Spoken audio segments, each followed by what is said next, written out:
For the very first time in history, a team of scientists in Iraq claim to have opened the tomb of what they believe to be Gilgamesh, the legendary king and hero of the world's oldest epic.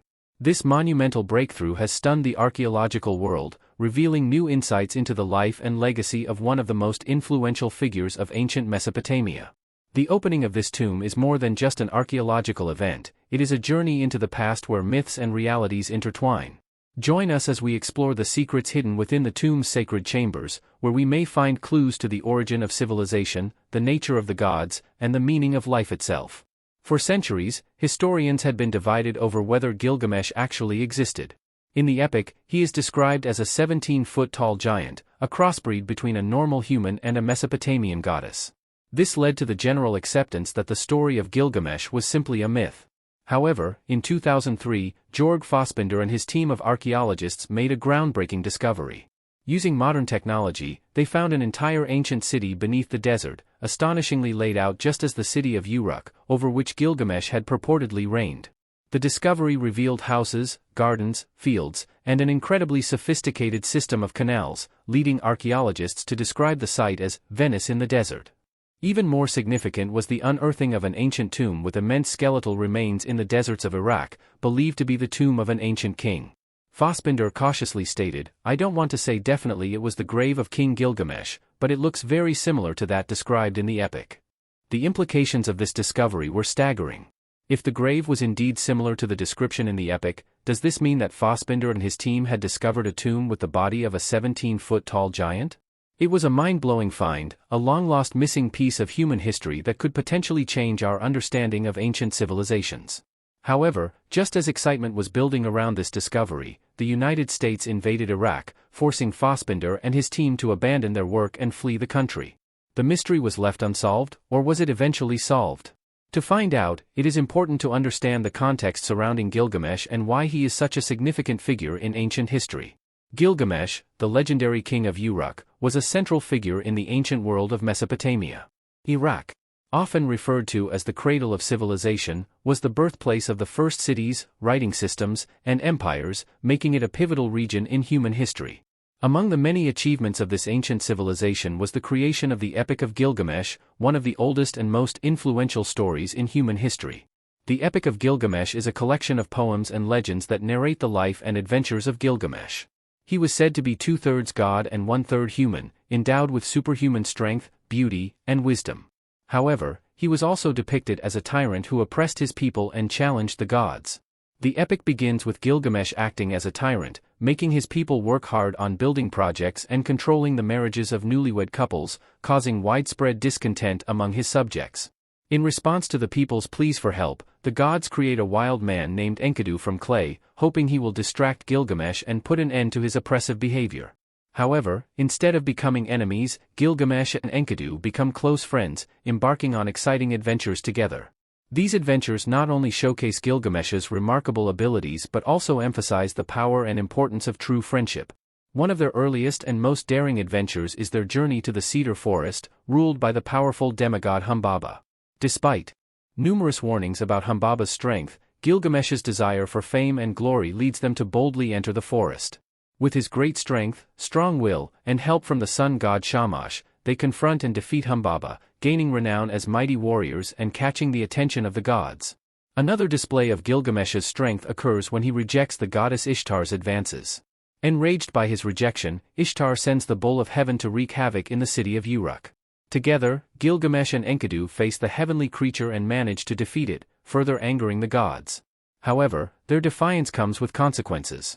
In response to their disobedience, the gods decree that one of the two friends must pay the price.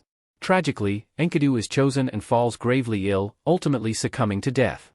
Enkidu's death is a devastating blow to Gilgamesh, who until then believed himself to be invincible. This loss forces him to confront the harsh reality of mortality and sets him on a quest for immortality. Filled with sorrow, Gilgamesh embarks on a monumental journey, his most formidable trial yet, in search of a way to attain eternal life. He is haunted by the fear of meeting the same fate as his dear friend Enkidu and is determined to evade the inevitability of death. Gilgamesh sets out to find a man named Utnapishtim, who achieved immortality after surviving a cataclysmic flood. This narrative bears resemblance to the story of Noah's Ark in the Bible, resonating with audiences across different cultures and time periods. Gilgamesh's odyssey to locate Utnapishtim is fraught with challenges. He traverses daunting mountains, encounters a menacing scorpion man and his consort, and confronts the perilous waters of death. Throughout these trials, Gilgamesh demonstrates his resilience and refusal to succumb to fate. Upon finally meeting Utnapishtim, Gilgamesh learns a harsh truth: attaining eternal life is an unattainable feat for ordinary mortals. Utnapishtim recounts the tale of a great flood in which the gods resolved to eradicate all life. Utnapishtim survived and was granted eternal life as a special boon. This revelation leads Gilgamesh to realize that despite his extraordinary powers bestowed by the gods, he is unable to alter the decree of nature and divinity. Utnapishtim presents Gilgamesh with a formidable challenge: to stay awake for 6 days and 7 nights, with the promise that he may uncover the secret to eternal life. However, Gilgamesh fails in this task, illustrating that even his remarkable abilities have limitations.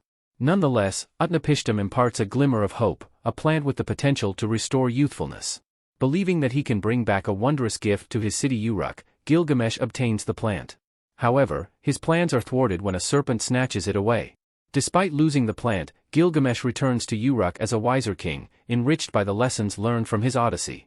While he retains his superlative strength and prowess, he now comprehends the boundaries of his abilities within the grand scheme of nature and divinity. For centuries, scientists tried to uncover the truth about the Epic of Gilgamesh. They simply wanted to know if the main character Gilgamesh was a real person or a myth. But it wasn't until the 1800s that big progress was made. In 1849, an English historian and archaeologist named Austen Henry Layard excavated the ruins of the library of Ashurbanipal, a 7th century BC Assyrian king in northern Iraq. Ashurbanipal was a powerful and cultured ruler who collected thousands of clay tablets inscribed with various texts, from laws and treaties to myths and legends. His library is considered to be one of the oldest and largest in human history. Among the tablets that Layard unearthed, he found one that caught his eye. It was a large tablet, many thousands of years old, covered in a curious script that he could not read.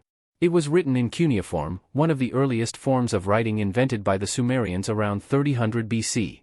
The tablet was broken and incomplete, but it seemed to contain a story of some kind. Who had written this story, Layard wondered, and what did it say? Layard's discovery was only the beginning. In the following years, he and his team found more than 15,000 fragments of similar tablets, all written in cuneiform, at the same site. These tablets were sent back to the British Museum in London, where they were stored and catalogued, waiting for someone to decipher them.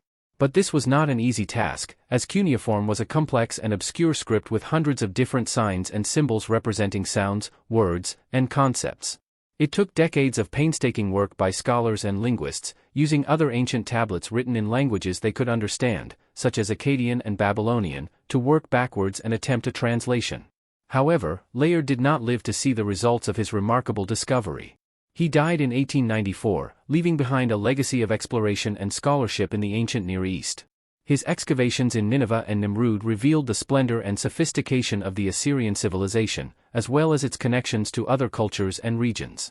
Among the treasures he found, the most significant were the tablets related to the Epic of Gilgamesh, which did not just show us an old world, they made connections across time. Meanwhile, a significant breakthrough in the translation of the ancient scripts finally came in the 1870s, thanks to a man named George Smith. Born in 1840, Smith left school at 14 and started working as an engraver of banknotes. Though uneducated, he became enamored with news reports emerging from